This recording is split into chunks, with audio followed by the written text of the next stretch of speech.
What's up, Columbus? I'm food scientist Matt Teagarden here with 614 TV, exploring the best food and drinks our city has to offer. This month on 614 TV's Tasting Columbus. We start at Brewdog's US headquarters, where we'll sit down for a burger that'll crush your appetite and an Elvis brew that'll make you sing love songs. Next up, we try handmade sausage that's been a staple of the Ritas Pizza menu for 61 years. Talk about cheesy and delicious. Then we stop by Wario's Beef and Pork to taste a cheesesteak the size of your head with a sauce that'll stop your heart in its tracks. Finally, a little sweet to top it all off at the original Goody Shop. This place has a set of cinnamon sticks that'll leave you begging for more. So bring your appetite and your adventurous spirit and join me for 614 TV's Tasting Columbus.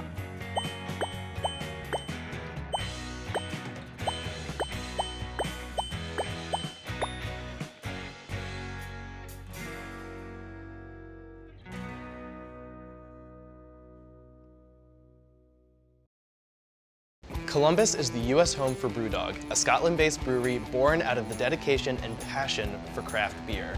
Today, it's a worldwide phenomenon with delicious eats and a dedication to the planet. Literally, they are the first brewery in the world to go carbon negative. And today, we get to taste all the beer and food that they're known for here in Columbus. I have literally met people from all over this world, and they come to Columbus specifically because of Brewdog. You have a lot of beer aficionados, and this is a stop for them. I'm here with Cooper Acey, head of quality here at Brewdog USA. Cooper, thanks for having me here in the bar. I'm really excited to try some beer. Yeah. As a food scientist, I geek out about beer because it's just this beautiful blend of chemistry and art. This is Elvis Juice. This is our best seller in Ohio and is a grapefruit IPA. So this is brewed with both grapefruit and blood orange. And in Brewdog fashion, it is not subtle at all. It is very grapefruit forward. We want it crisp, we want it drinkable, we want it snappy. I had my pinky up for that. This is snappy. Snappy is such a good word for that, and the orange definitely comes through. And as an IPA, I would say it's not overly bitter. I feel like the citrus really plays well with it. This is what some customers call alarmingly crushable. Well, the beer is amazing. Thank you so much for guiding me through that taste. And I gotta say, I think this would go great with a burger that I think your executive chef, Jeff, made for me. Chef-free. Chef-free, your Yes. good friend. I'm here with executive chef Jeff Arthur here at Brewdog. He's gonna tell us about all the amazing food that they have here. So Chef, you have a lot of vegan options here too, right? We do, actually. So today we're going to be working on our cauliflower wings, which are really simple and really quick, and they're our #1 selling item on our menu. Can't wait to try them. These are our cauliflower wings. We do add buttermilk and gluten-free flour ahead of time, but we do it about a day in advance just so it creates its own batter around everything. To make these a true vegan item, we actually use pickle juice instead of buttermilk. So why pickle juice instead of buttermilk? It's the tartness, it's the acidity, all that kind of stuff that we're getting from the buttermilk that we can get the same effect from pickle juice. We use our very scientific measure, one basket, a little over full. We're gonna drop it into our fryer basket, and it only takes about 30 to 45 seconds in the fryer. They're gonna be nice and tender on the inside and not rock hard or anything like that. So from this point, this is about the color that we're looking for. Ooh, those are crisp. I can already hear it. So from here, again, really scientific measures. We just want it to be nice and sloppy as much as we possibly can. So we always put way more sauce in than we actually need to make sure we get in all the little cracks and crevices of the cauliflower. So from here, it's just putting the cauliflower on the plate. Blue cheese, baby. Do you make this in-house? We absolutely do. And then our garnish is a little bit of cilantro. That's a finished dish. That's fancy. I mean, you can feel it's crisp when you get the fork going through it. Good? How can you not eat cauliflower when it tastes like this? Who knew it would be healthy, right? Right? This is the only way I want my vegetables from now on. I hate cauliflower. It's the only cauliflower I will ever eat. So, Chef, tell me what burger you're making there. Great. So we're gonna make our West Coast burger. It's a beast of a burger. It's gonna be 2 patties, cheddar cheese, half an avocado on, Thousand Island dressing, a fried egg, and arugula. It's just massive. And it gets 2 pieces of bacon as well. And then every burger gets a knife.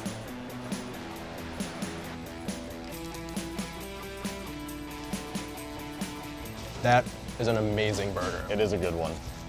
Not good. That's incredible. That's my go-to burger. That's the one that if I'm gonna have a burger for lunch here, that's what I get.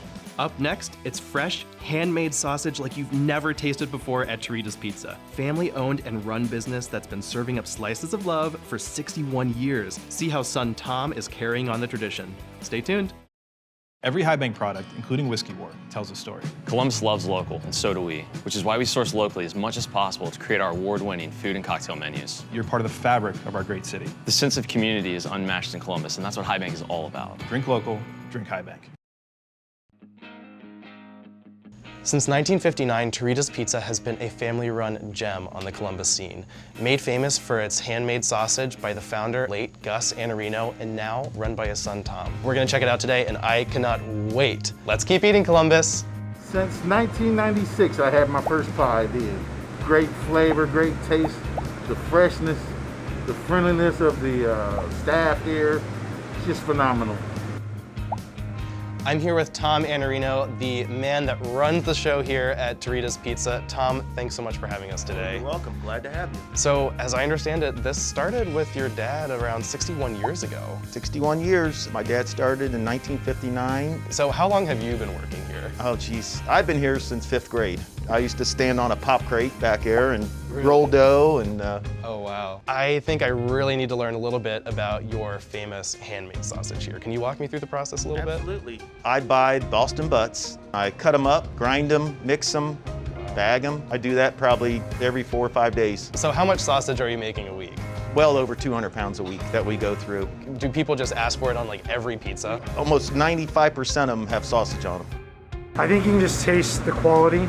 It's not something that's been frozen and thrown on the grill. I know he makes it fresh and gets the meat local, and you can taste that. So, Tom, we're about to make one of your most popular pizzas, the white pizza. That's olive oil, the spices, and then the cheese goes on. This is mozzarella cheese? Provolone. Provolone. Provolone, strictly provolone. Oh, that's a surprise. Never used mozzarella. Really? Why is that? Mozzarella's a little drier, tends to burn a little more. So then we come in with a little bit more spices. Now we're ready to put on anything else we want. Why don't you show me the technique and I will help out. Just grab a handful and just pinch off a bit, about that size. It's on here raw, Raw. and then nice slow cook, but at a high temperature. Right. And all the juices from that sausage seep into the pizza. Seep into the pizza and you just get all those flavors together. Then we top it off with some Romano. And that's it? That's it. That's Awesome. all it is. All right, let's put her in. So just set it up here. Get it right there. I don't want to burn myself up here. Yep, you're good.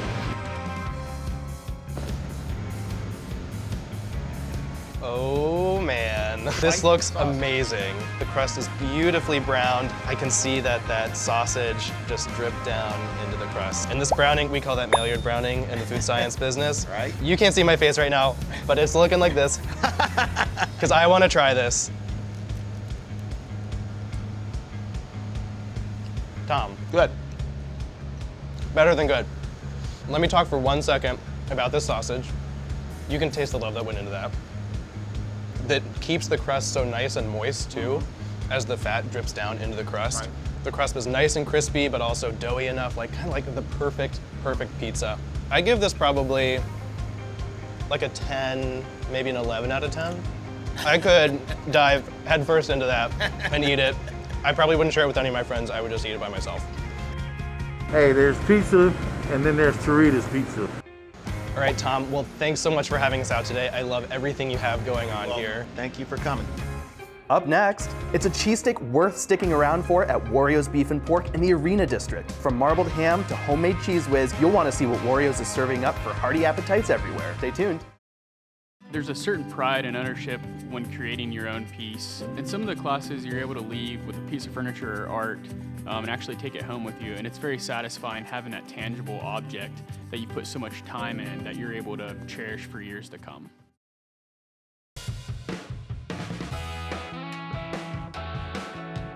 The Arena District is a playground hosting some of Columbus's best options for entertainment, sports, and of course, food. Right across the street from the iconic Nationwide Arena, Wario's Beef and Pork is an up-and-coming sandwich shop dedicated to perfecting the subs you know and love.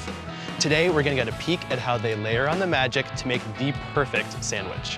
I'm Matt Teagarden, and this is 614 TV's Tasting Columbus. What keeps me coming back here is the way that they fresh slice their meat every single day and how they always show their customers how they're freshly making their ingredients.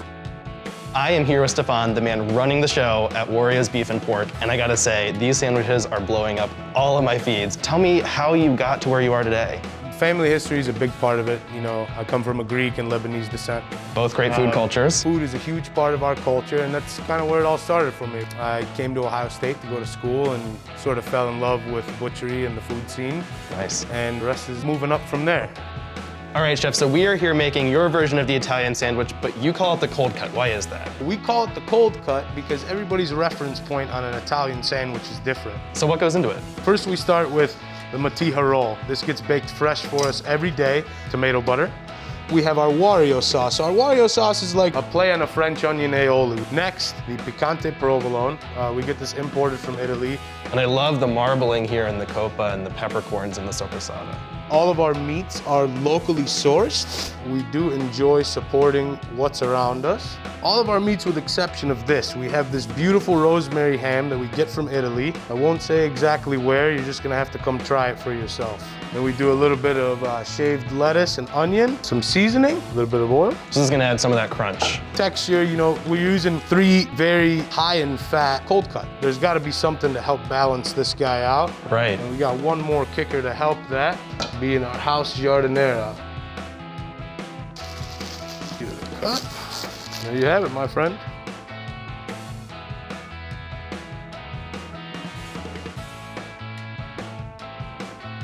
Nice. This is no ordinary sandwich. There you go, man.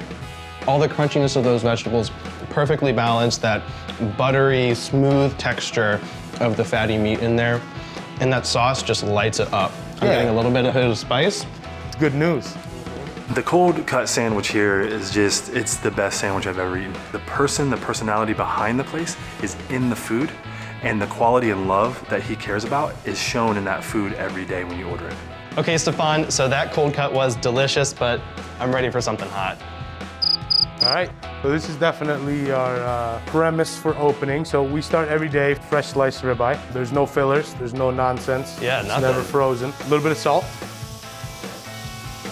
We got some fresh onions that we par saute. We'll warm this guy up a little bit on the flat top.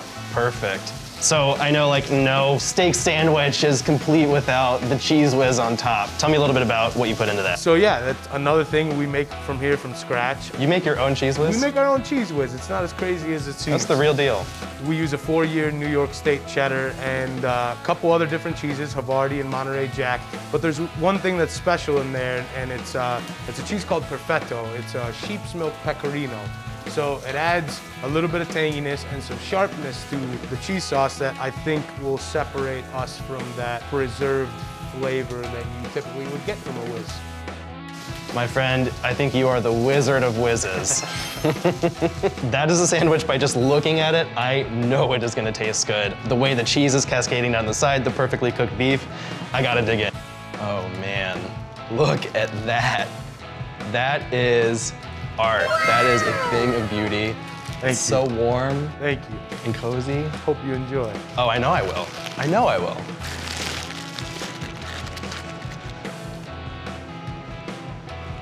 This is the best cheesesteak I've had. I love the crunch of the onions. I love the perfectly cooked beef. I mean, it's not overly cooked, it's perfectly tender. And that cheese whiz, that sharpness that comes from that special cheese you put in there, it just marries it all together. Stefan, thank you so much for having us down here today. Thank you guys for coming down, and thank you for your support. We appreciate it. Finally, I hope you saved some room for dessert. This full-service bakery in Upper Arlington offers cupcakes, cakes, and one particular mainstay with a recipe so locked up, even the staff doesn't know what it is. It's the cinnamon sticks. Stay tuned. I created my waffles around my son and my family's needs, but they had to be delicious, and I didn't stop changing my recipe until I had perfected it. I want people to feel really good about what they're eating when they enjoy a Locust Point waffle. Love breakfast again with Locust Point waffles. Donuts before dawn in Upper Arlington. We're here in the still sleeping suburb of UA to continue our journey with the original Goody Shop. Their famous cinnamon sticks got me out of bed this morning, so let's go check it out. I mean, I grew up coming here. My mom used to take me here to get smiley face cookies after school. Everything about the Goody Shop is just family. I'm here with Debbie Krennick-Smith, who owns the Goody Shop with her 2 daughters. I do have to ask about what I hear is your signature item, Absolutely. the cinnamon sticks. Yes. Is that a recipe from your family? Is it from the bakery? When the bakery opened back in this shopping center in 1955, Bill Wood owned it, and he did sell it to my dad in '67, and we got the cinnamon stick recipe from him. And we ship those even all across the United States to people. They say they can't find them anywhere else. Well, no one else makes it. So It's a secret recipe, truly, that we don't give out. They're like a staple for our family at Christmas time, and we have like aunts and uncles that come home for the holidays, and if my mom doesn't have those cinnamon sticks, it is a disaster. I am here now with Emily Smith, who owns the bakery with her mother and her other sister. We got an awesome history lesson from your mother, and I think the history really continues with this equipment. I think I see the scale you were weighed on as a baby, and there's an amazing oven over here, and these mixer. Do you know how old this mixer is? 1950s. Oh my gosh, so you're still using a lot of that same equipment. Yeah, we've been told we're lucky to still have the vintage stuff. Oh man, well, Right. they don't make them like they used to, right? They really don't. Emily, I'm looking around at all the trays here and I see like a wide variety of baked goods. You have dinner rolls, you have cream horns, he's making cinnamon rolls back there. This is a full service bakery. You just don't see that a lot anymore. No, you don't. They've kind of gone by the wayside. You used to have a bakery on every corner, and now, you might only have a couple of that I know of in Columbus. I know us being one of them. Lots of good variety. Lots of variety here.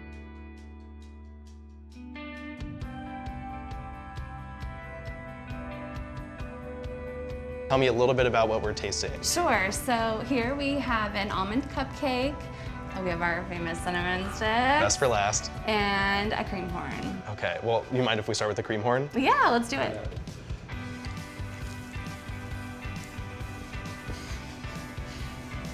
That tastes like the State Fair a little bit with like the flaky crust. You have some whipped cream. Oh my gosh.